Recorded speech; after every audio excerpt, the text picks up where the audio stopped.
Hi, my name is Tommy Puglia. I'm helping out here with Power BI tips, and we're going to continue our series on goals in Power BI. Our first video, we looked at scorecards and really what a goal is. Today, we're going to dive into the components of an individual goal and the important aspects that you need to know about as you create your own goals and what consumers need to know when they're looking at goals. So if you see my screen right now, I have a scorecard set up with 6 individual goals. And let's just break down the different components in one goal. So the first one I have here is a product margin. And really we have the name. It's really setting up what the goal is about, what it's trying to do. And on the right-hand side here, we actually have the status. And what the status is something dynamic you can set up. It's something either you can individually set up, or it can be dynamic based on your current versus your target value. Now, the really neat thing about the status is it changes based on the name. The statuses are completed, on track, behind, overdue, or at risk. In this case, you can see my first goal is at risk. It's yellow, and it's a really easy way to see what I need to target on. The next two things are the value, the current value, and the target value. And what you can see here is this is a current value coming from one of my Power BI reports. This is where we're actually at. The next part of this is actually my target value. And you can see here, this 33%, that's actually showing me where we're trying to get to. And finally, on the right-hand side, we have our progress and our notes. That's based on historical data as you create your scorecard.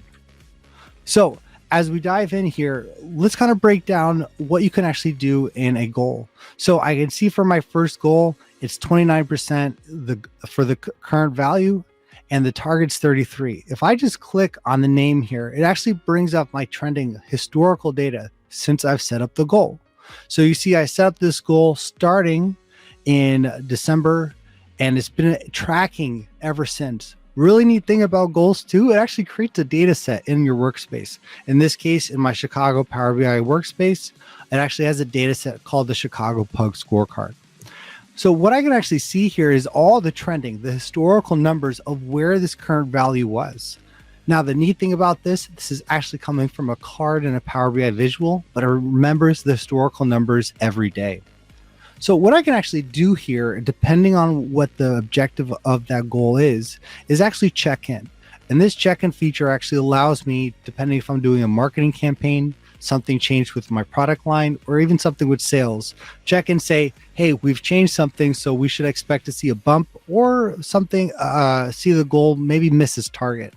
All I have to do here on the bottom right-hand side where it says check-in, I'm going to click on the new check-in, and I can basically put in here what I want the new status to be, if it's a manual status, and I'll say here, marketing campaign, launched.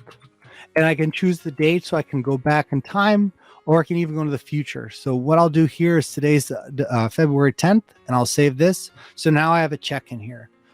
Great use case for check-ins. If you're just creating your scorecard, use this as a description for the goal. So this will always show up for a user saying, what's this goal about? What are we actually trending towards? Use the check-in as a description explaining the goal.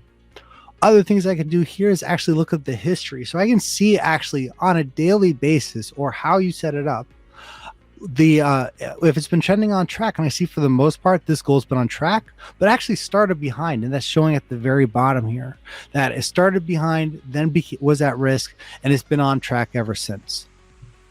So the neat thing and the real powerful part of a Power BI goal is, again, it can connect to a Power BI report. In this case, I'm going to look at my product margin trending 6 months period, and I can see that this one's behind. So this is something I want to take a look at.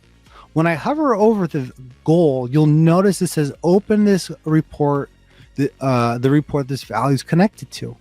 So what this will actually do is bring me to the report this data point's connected to. Because again, this is all dynamic. So what I'm going to do is I'm just going to click on the report icon. It's going to open a new tab.